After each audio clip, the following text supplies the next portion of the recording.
Hello, traders. It is Wednesday, hump day, the 12th of September, 2018. It is 8:03 a.m.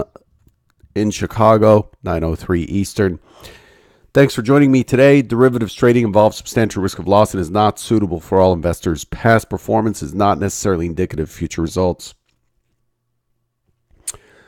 Overall, the market's really just hanging out sideways. Mixed bag today. Risk sentiment is really mixed. The Russell is the laggard this morning, down 4.3 points or down 25 basis points. Gold got a little pop on the PPI news, but is down $2.50. The leader today is crude oil. Crude oil had a big day yesterday. Crude's trading at $70.15 on the October. Up 91 cents or 1.3%. We're seeing money flowing into treasuries and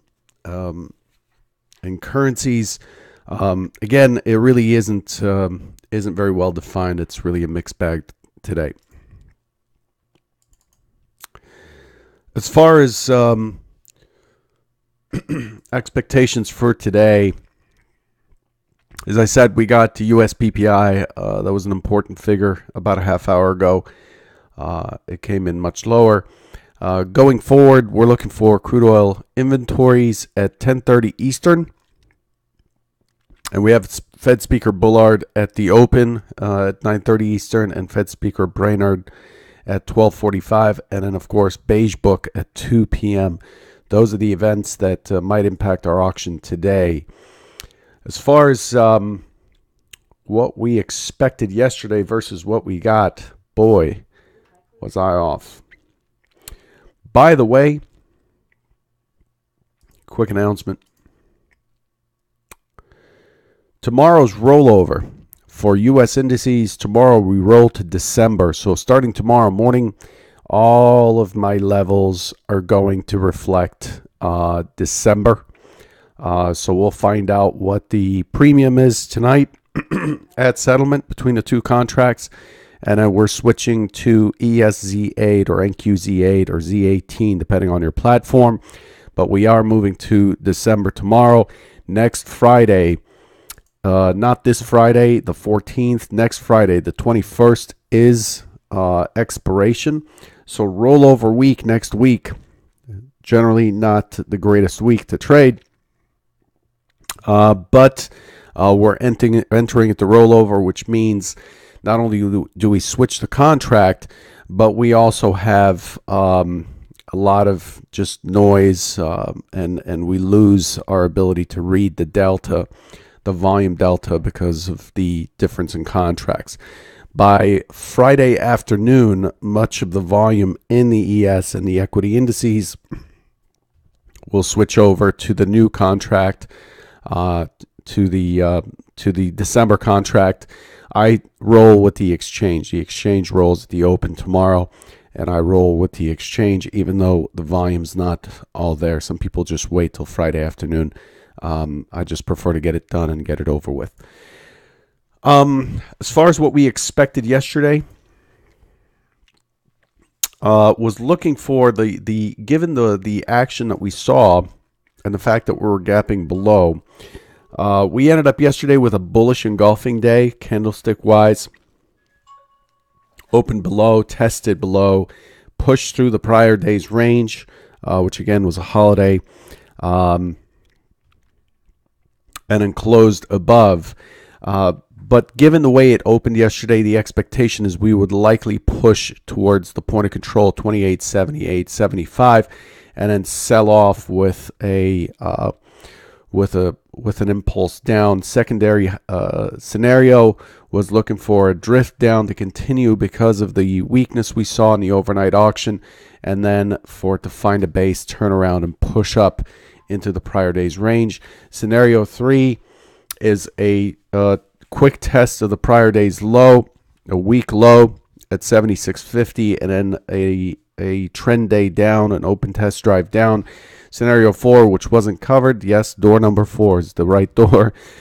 Scenario 4 was to test a quick test down and then give us an impulse up, open test drive up and through with the expectation of pushing into 28.97 and 97.75 or 97 and a quarter, whichever one that is. So yesterday was not a good read for me. It's one of those days that occur once or twice a month where I just sit and watch, mostly deer in a headlight type of thing. I had one legitimate short setup, which did not work clearly, and then I just the only long that set up was right there. Pull back to the prior low, which was also a stock zone for a push through the high and continuation into 28.88 and a quarter.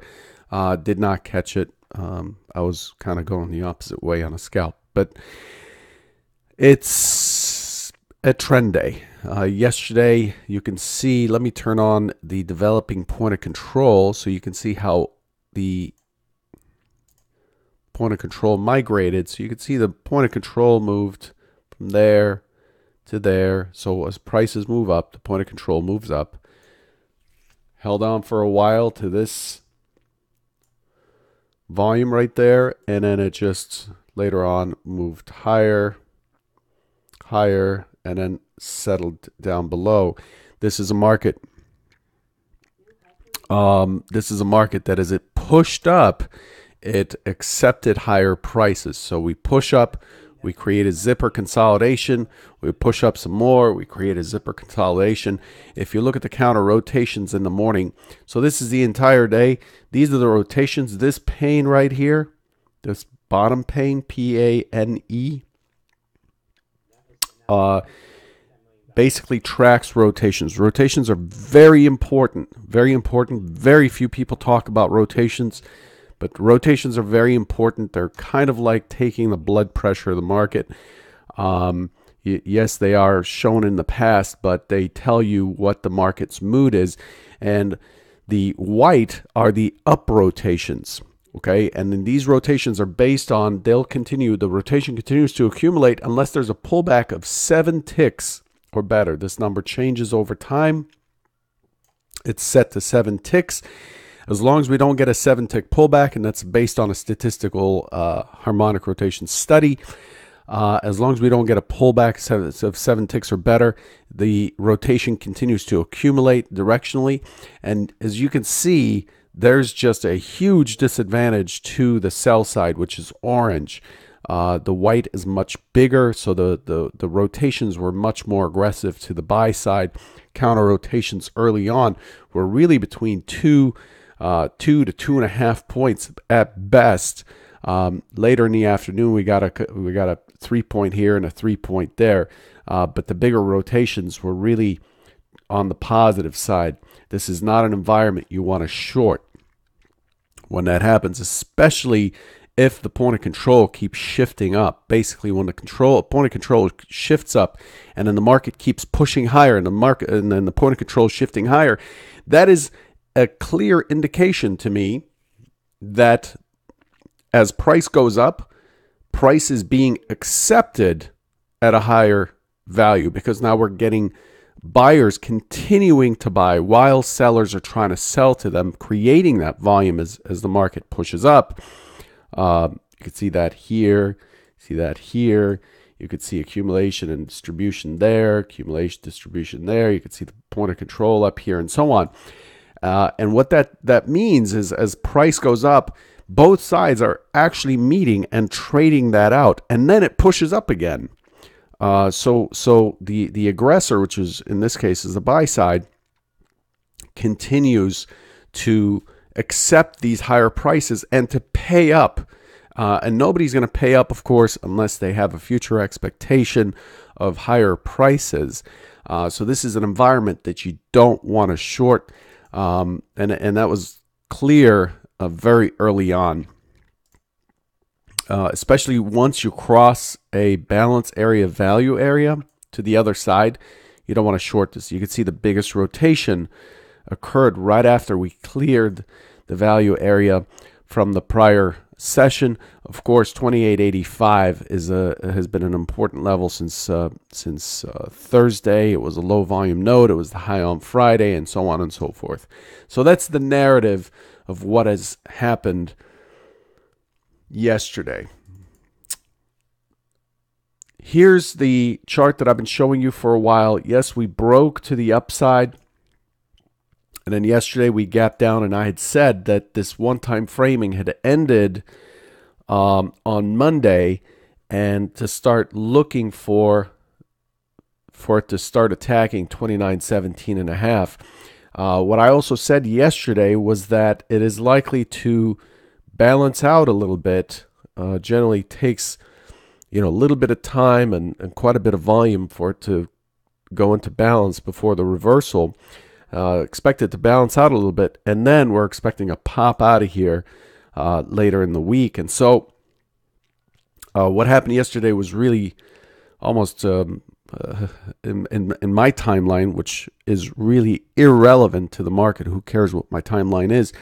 But in my timeline, it occurred a lot sooner than I expected.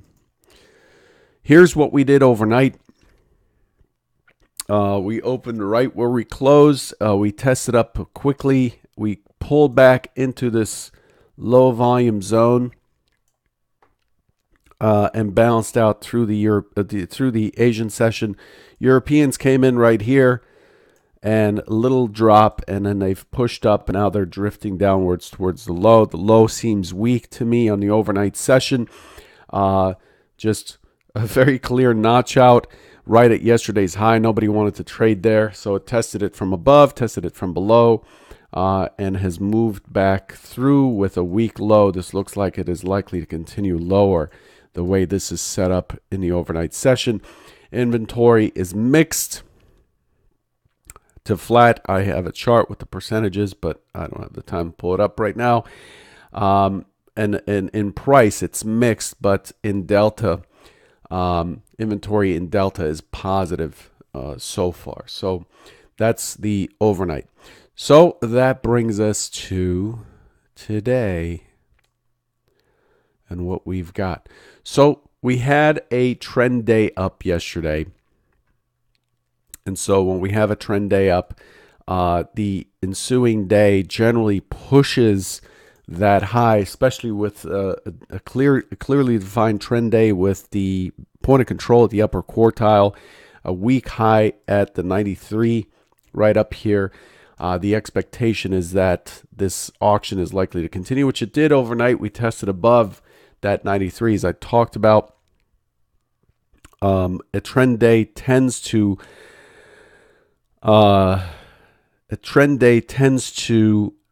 continue. The day after trend day tends to continue, but imbalance the market. Once it sprints, it tends to want to take a breather. Kind of like if you ran up a hill, if you sprinted up a hill, you're going to want to take a moment to take a breather. Of course, the market doesn't sprint, and it can continue to run if values are such that it's still considered cheap.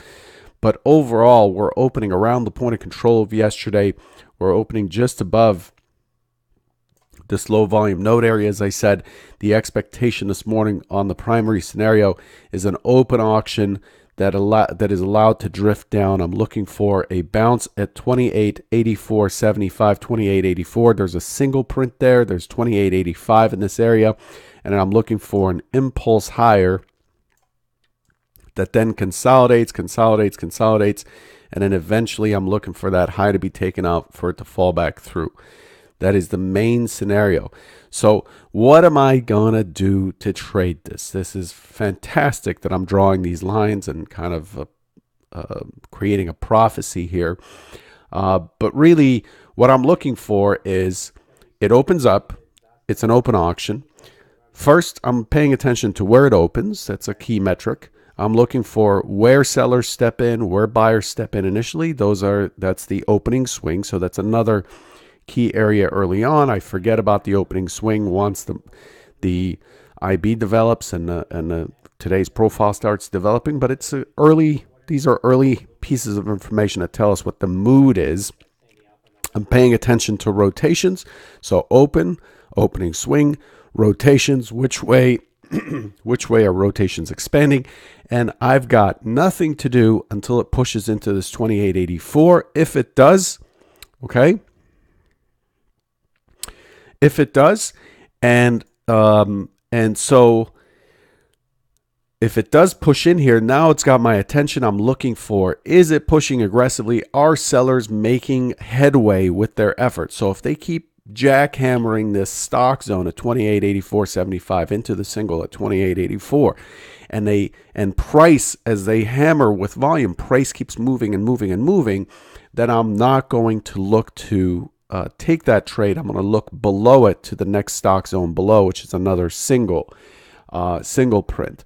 If it seems to be hammering, but it's hitting bedrock here, it's got support, there's absorption, there's a lot of volume going off at the low, it looks like a weak low, and it starts to turn, I'm going to take a risk on that, define a very tight stop, a structural stop, and look for a 2.5 point scale out to lay off my risk, and then I'm going to start aiming for that 28.93, hoping for that impulse up. It's a combination of seeing and reacting without thought, because we have a plan ahead of time, but it's also luck, right? A huge amount of what we do in trading is luck. It's either going to work for you or it's not, and the outcome is really random.